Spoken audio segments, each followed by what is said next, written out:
We're back. Thanks for staying with us. Joined now by Joe Grimes, the CEO of Travel Rides International Incorporated, XNDA as your stock symbol. Happy New Year, Joe. Don, Happy New Year to you and your family and to your viewers. Well, speaking of my family, I had the unfortunate situation of booking a ride share over the holidays for my wife and daughter. And I was thinking the whole time, gosh, I wish Travel Rides would get going. You won't have to wait long, Don. I think you're going to be very excited with what you see and how it functions and the value it brings. It was so frustrating dealing with the app of this. I won't mention which one, but it was one of the two big ones. I bet you it starts with an L.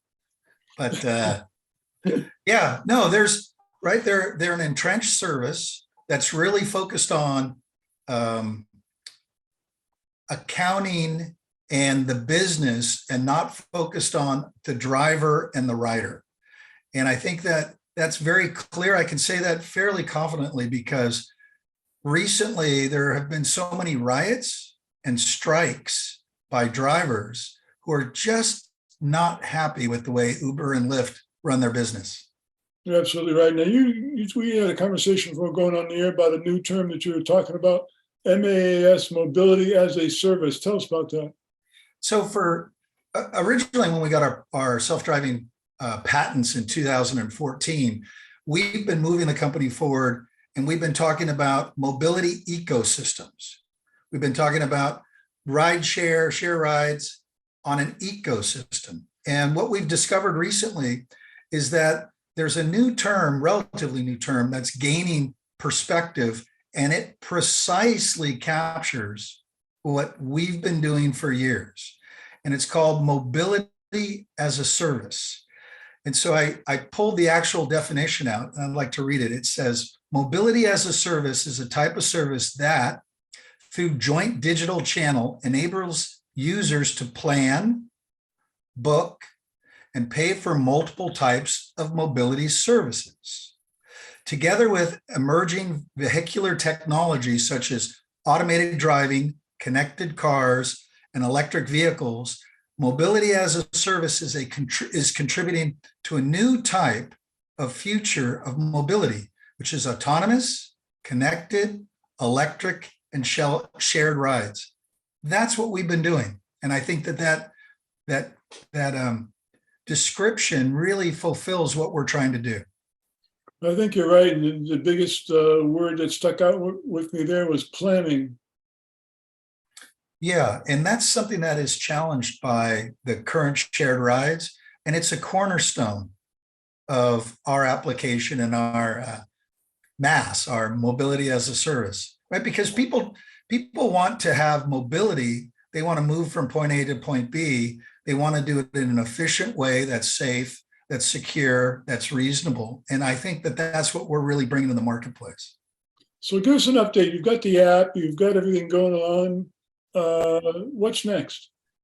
So we're going to be putting out a press release on Monday, and it's going to go over what we've done, right? Our app has been accepted by Apple and Android. It has minimum functionality. It has the financial components. We have a market maker was approved, Glendale Securities. We're fully transparent and audited financials. So based on that, on those successes, on the hard work of the team, in 2023, we're going to be staffing up for both product development and marketing efforts to get our vision out to the public. We're going to have a fully released app, and it's first going to be released in the Southern California marketplace, which has, depending on what you read, 23 to 45 million people. We're going to focus it on Southern California. We're going to be adding the services and the support that we need. We believe that the app is going to be well embraced nationwide, and we're going to ramp up to that, but we want to be able to provide the service and the details and the development locally before we go to the US.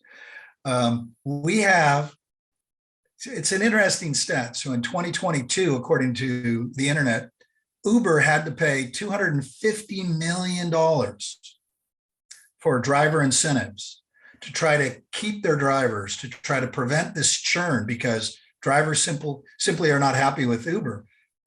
That's what it appears to be. And we're rolling out a driver loyalty program, which I think is going to be really, really well embraced and won't require us to funnel so much cash into that incentive program because we won't need to. We think that it's going to be well embraced.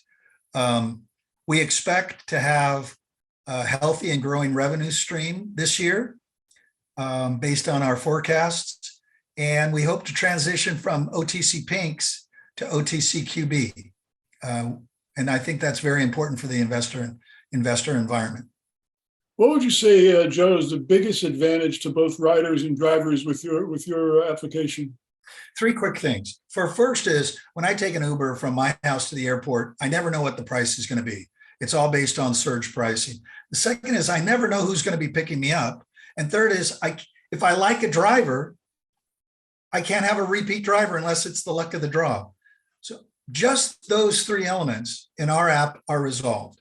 You can communicate directly with riders and drivers to increase your comfort and the security of the ride. The price of the ride can be stabilized so you don't have these surge springs. So as a rider, I'm much more confident in it.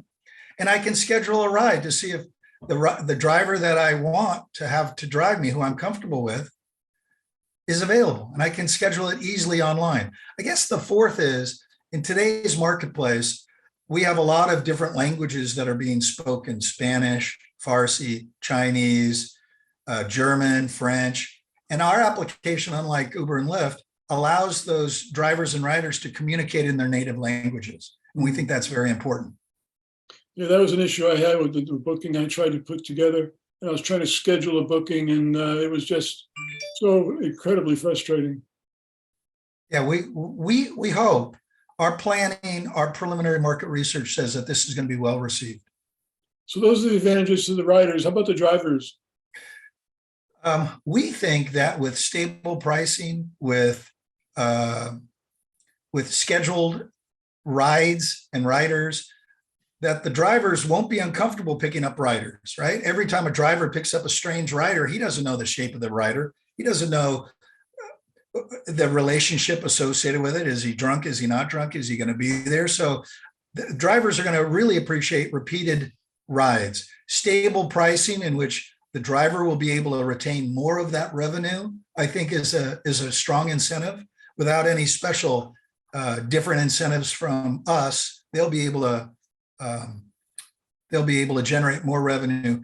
And we believe that if it's a stable market in which drivers and riders are continually connected, that the ability for a driver to be able to utilize more effectively their time and pick up more rides will allow them to increase not only a per ride fee, but overall, they'll be able to make more money. And that's what it's about: convenience, security, more money, and establish a relationship with your customers, which is a driver's riders. Outstanding. Tribal Rides International Incorporated, XNDA is a stock symbol. Joe, we can't wait for you to get going. Thank you so much, Don. Appreciate it.